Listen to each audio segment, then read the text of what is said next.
Hey, sweeties. So, episode 6 of The Next Prince has aired, and ZeeNuNew finally had their first kiss as Charan and Khanin. I'm honestly so happy right now. Like, I knew it was coming in episode 6. I could feel it in my bones, and guess what?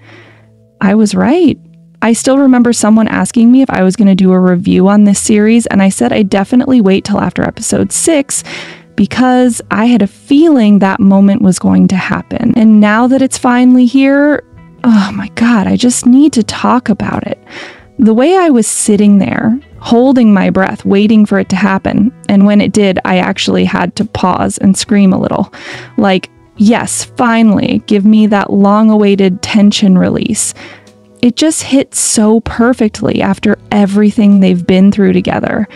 I'm still not over it, and honestly, I don't even want to be.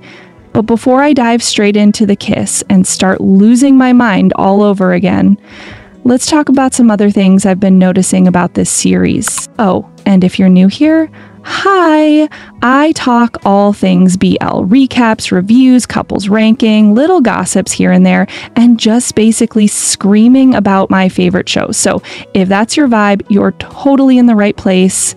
Just hit the subscribe button and that tiny bell close to it so you can get a notification as soon as I drop a new vid. All right, let's start with the production. Yep, because The Next Prince is clearly not your average BL. Like, from the very first episode, you can just tell money was spent. Real money. Not that we tried our best budget. Nah, this is you better see the coins in every single scene budget.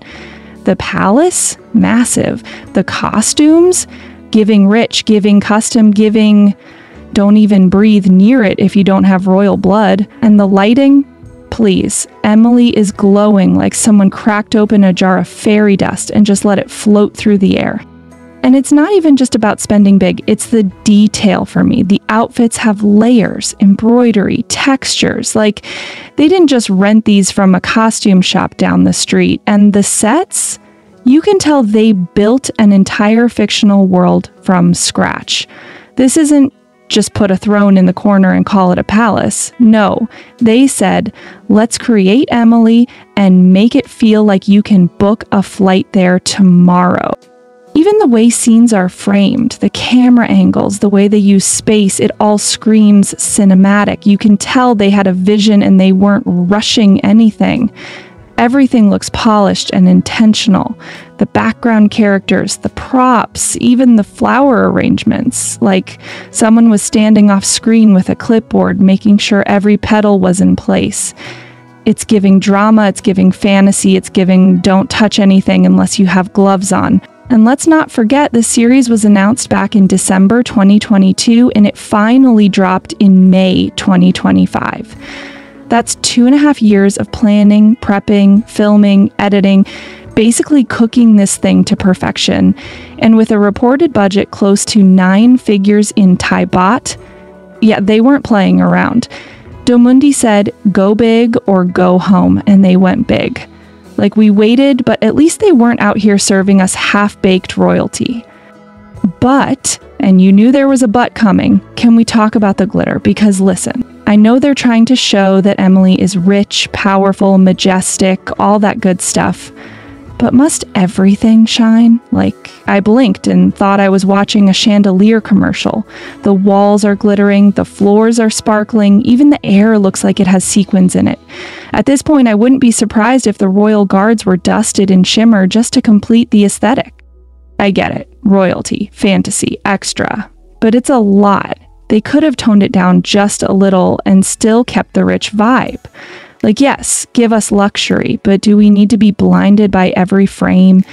Sometimes I'm squinting like I forgot my sunglasses. Even the night scenes are glowing like it's high noon. The chandeliers are brighter than my future, and honestly, it's getting out of hand. Like, I love sparkle, don't get me wrong, but it's starting to feel like Emily is powered by glitter instead of electricity. At this point, if a character sneezes and glitter doesn't shoot out, I'll be shocked. Okay, now let's get into the pacing because, this show actually surprised me here. You know how some series either move so slow you start checking your phone every 2 minutes, or they rush through things so fast you're like, wait, did I miss a whole scene? The Next Prince didn't do either. They found that sweet, buttery middle ground and just cruised along like royalty on a smooth golden carriage. The story's not crawling, but it's not sprinting either. Every episode gives you something, whether it's more world building, another twist in the royal drama, or a little shift in the relationships. You can tell they're not just throwing scenes at us for vibes. Everything feels placed with intention. And let me be honest, I totally thought Charan and Khanin were going to kiss by episode 4 or 5. Like, come on. Those stares, that tension, that one scene where Khanin looked like he was about to do something and then didn't, please. I was on the edge of my seat, like, just kiss already. But nope, the writers looked at us and said, you'll wait. And then they gave Prince Ramil and Pai Tai their kiss first. At first, I was like, wait, what? But honestly, it kind of worked. Giving the second leads their moment first added more depth to their storyline and made them feel less like filler and more like an actual couple we should care about. And it had the side effect of making the anticipation for Charan and Khanin even worse in the best way. Like, every scene they shared after that, I was just screaming in my head, is this it? And now that we finally got that kiss in episode 6, the wait was worth it. The build-up made it hit harder. I literally sat up like, yes, this is the moment. So yeah, they played the pacing game really well. They gave space for the royal drama, the scheming, the backstabbing, the inheritance battles to unfold without rushing. But they also didn't forget that we're all here looking for that emotional payoff between the leads. It's giving balance. It's giving strategy. It's giving... I see what y'all did there. So yeah, pacing, definitely one of the show's strong points, and I'm really hoping they keep it up in the coming episodes because so far, they're doing a great job of keeping me invested without overwhelming me. Now let's talk about the vibes, because this show is not just serving story and visuals, it's also serving chemistry on a royal platter. Like seriously, the pairings in The Next Prince, they've got their own flavors, and I'm eating them all up. Charan and Khanin, ooh, the tension!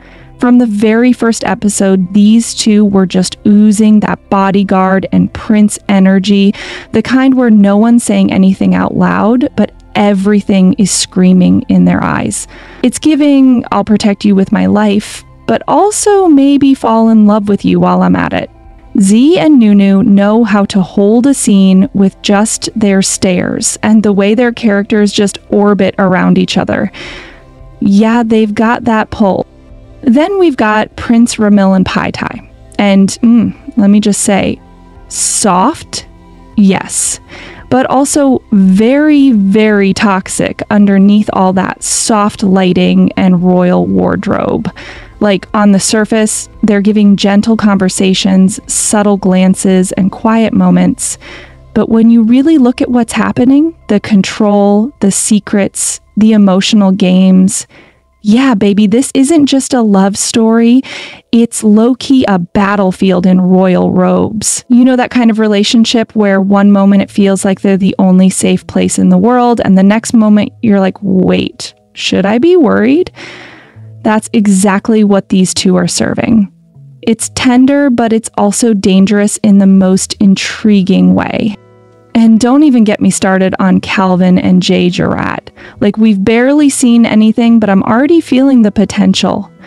Their first proper moment had that shy, awkward, kind of adorable spark, the I don't know you yet, but I kind of want to vibe.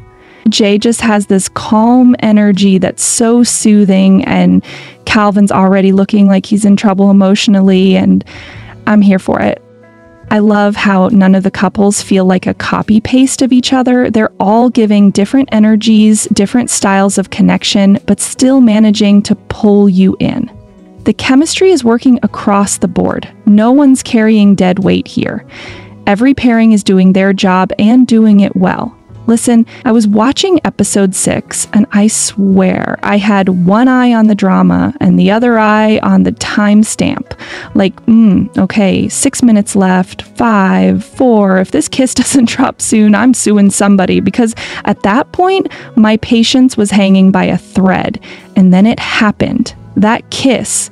And baby, it wasn't just a kiss, it was a whole healing ritual. Charan, Mr. Emotionalist Wall of Royalty, suddenly turned into a puddle of childhood trauma.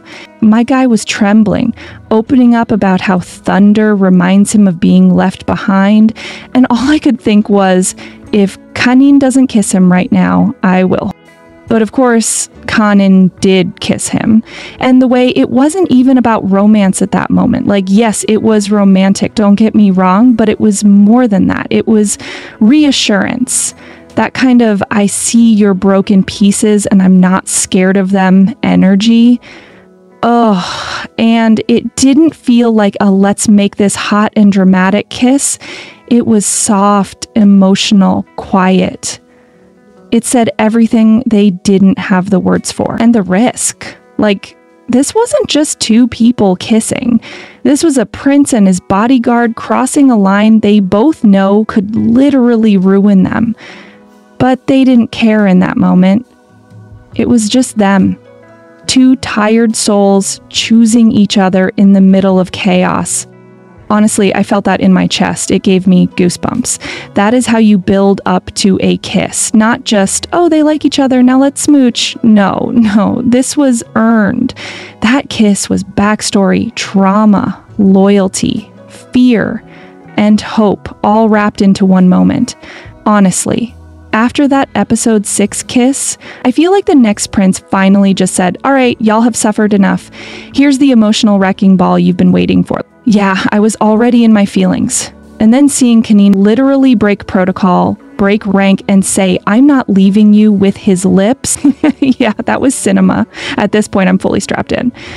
This is no longer a show about royal succession. This is about trauma bonding under pressure and falling in love in the most inconvenient situations possible.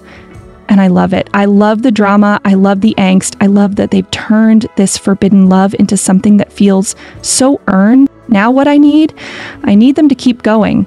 I want more emotional scenes. I want Charan to stop pretending he's made of steel when we all know he's one comforting word away from a breakdown. And I need Khanin to keep doing what he's doing, being soft, firm, and just a little reckless, because yes, sir, the tension's building, and if they kiss again in episode 7, oh, best believe I'll be right back here. So yeah, the next prince, I see you. I feel you. You've got me hooked. Don't play with me. Give me everything. I'm ready. And now, if you'll excuse me, I'm going to rewatch that kiss for the 6th time. Not because I'm obsessed, but because I have taste.